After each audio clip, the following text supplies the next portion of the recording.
What's going on, Bulls fans? Welcome into the Bulls Report. My name is Patrick Siepman, and oh boy, do we have a fun show for you guys today, as we're going to be talking about a potential Zach LaVine for Zion Williamson trade that was suggested by a couple of the top NBA beat reporters from ESPN. I have a whole lot of thoughts about this, but hey, before we dive into it, make sure you guys join the Bulls Report here, and if we get any more updates around the Zach LaVine, whether it's Michael Porter Jr., Zion, whoever it may be, we'll have a video for you guys ASAP. So hit that subscribe button, help us reach 11K here on YouTube. I'd really, really appreciate it. But it was actually Bobby Marks who had this very interesting nugget in a recent article he wrote up. He said a GM brainstorming potential Williamson deals mentioned the Chicago Bulls, who have been shopping around guard Zach LaVine for several months, should be several years, but as a possible fit. LaVine, 29, has his own durability issues and a contract due to pay him $95 million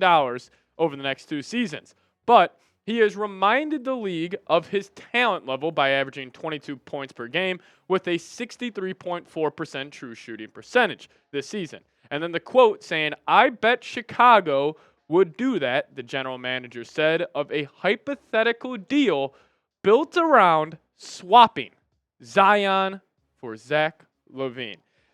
First off, everybody, I know Zion has all his red flags, but I am all in on this. If you could somehow trade Zach LaVine and land one of the most generational prospects coming out of college. Now, yes, he has not, hit the ground running in the NBA. And, like I just said, there is no doubt Zion does have red flags. Like, I don't feel like he was always the most, engaged in terms of, taking care of his body, giving full effort out there on the basketball floor. But I will say this, Zion, he will put butts in seats, and he will make this Bulls team a whole lot more entertaining, because I think the Bulls are the most boring team in the NBA. Like, just watching them, they just move, or they just get up and down the floor at a very high level, and they just chuck a bunch of threes. And it's a very boring brand of basketball to watch. But Zion specifically, could you imagine him running that fast break with Josh Giddey, Kobe White? Now, yes, you would have your issues defensively, but Zion would be awesome. Now, here are Zion's stats over the last 4 seasons.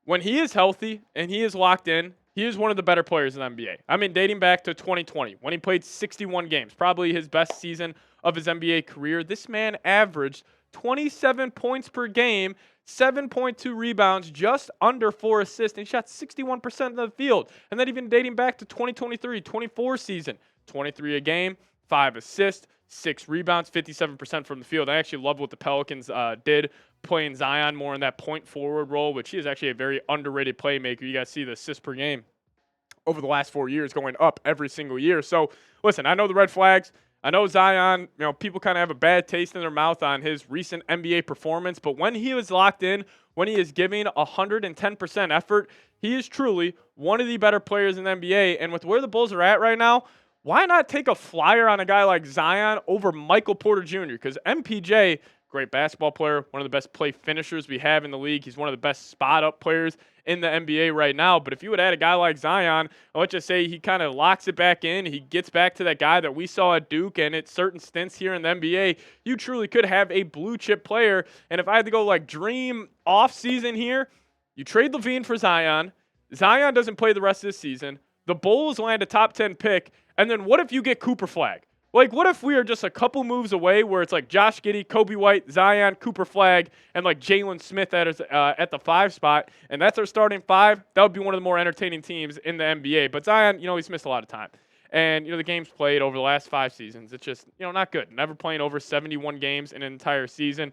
I mean, the fact that, 29, he also missed the 2022, the full season, that year with a knee injury. But hey, 61 games, 2020, 24 games in 2019. He has not been healthy. And, the one big question I would have with Zion is, what's his drive? What's his want? What motivates him?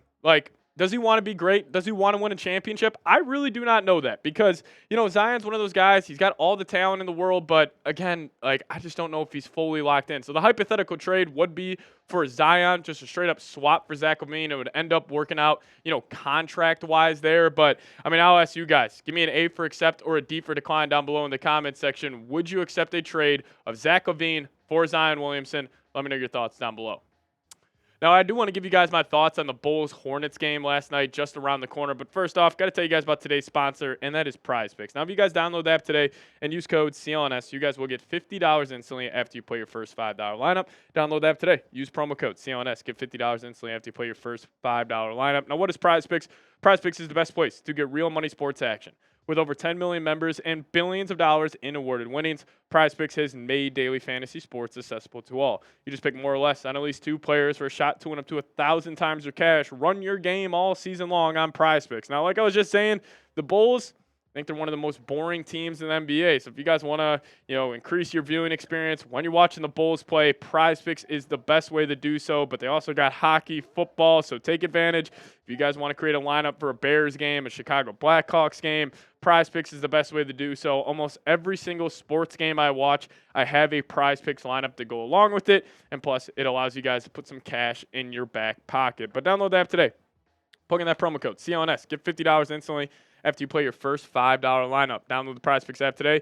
Use that promo code, CLNS. Get $50 instantly after you play your first $5 lineup. But massive shout out to Prize Picks for sponsoring today's show. Prize Picks, run your game. So I think one of the most embarrassing games, not just for the Chicago Bulls yesterday, but for the NBA as a whole, was the Bulls versus Hornets game. This was the worst brand of basketball I've possibly ever watched in the NBA. And I'm not being hyperbolic when I'm saying this. I really do believe it. It was one of the worst games I ever watched. And I want you guys to all pay attention here. We'll fly through some stats. Everybody just look at the three-point attempts. The Bulls shot 60 threes yesterday. 60. They made 15 of them. And they scored 115 points, not just in regulation. It took them overtime even just to do that. So it really seems like the Bulls are trying to cheat like the NBA, analytics system here where it's like, hey, if we just put up 63s a game, we'll be good enough. And the biggest, thing that pisses me off, a win like this is just putting your franchise back another step. Because you go look it up. Eastern Conference standings. Look it up right after you finish watching this video. What place are the Chicago Bulls in? 9th. You are in position right now to finish 9th in the Eastern Conference for the 3rd straight year. And also Nikola Vucevic, that game winner attempt that was probably 5 feet away from the rim. That was one of the worst shots I've ever seen in NBA history. Vooch, he's just terrible. I know the numbers look good. He is a terrible basketball player. He is awful for the Chicago Bulls. But Kobe White, he had the ball in his hands a lot yesterday, but he was 1 of 11. Josh Giddey, the dude can't shoot at all. And he's taking 9 threes. Josh Giddey is taking 9 threes. This is the problem. And also, Billy Donovan, one gripe right here. I'm going to look this up real quick because I was just watching the game last night. I was checking out the rotations here. The Bulls had 6 guys come off their bench yesterday. Lonzo Ball, Modest Buzelis, Dalen Terry, Jalen Smith, THT, Torrey Craig. So 7 guys. Who do you think had the least amount of minutes out of that whole group? It was Modest Buzelis. Modest Buzelis played 10 minutes.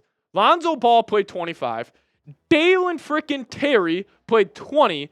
Jalen Smith 20. Talen Horton-Tucker played 20.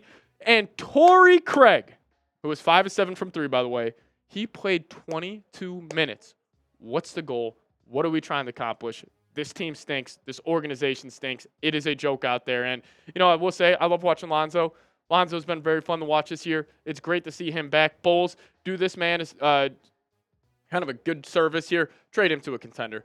Get him out of here. He doesn't want to be in Chicago. He's playing loser basketball right now, and that's not him. And also Modest, he was 1 of 6 last night. He's just not getting the chances. And it's just really, really disappointing. And, 10 minutes last night against the Hornets, who didn't have LaMelo. For all you Bulls fans who get in the comment section saying, why are you rooting for losses, yada, yada, yada. You had to go to overtime against the Charlotte frickin' Hornets without LaMelo Ball. It's embarrassing. But Patrick Williams, I will give him credit, looked good yesterday. Knocked down a couple 3-point shots. But again, he just stands in the corner offensively. Hey, look at that. Patrick Williams, one of the best athletes in the league, right? 10 of his 11 shots were from downtown. Drives me crazy. Bulls are the most unwatchable team in all of major sports, I think. But hey, if you guys made it to the end of today's show, just give me a C red down below in the comment section. Hopefully good times are on the way for us Bulls fans. But if you guys could, give me a C red down below and also give me a follow on Twitter. @PatSiepman is the Twitter handle. But we'll see you guys next time. As always, go Bulls.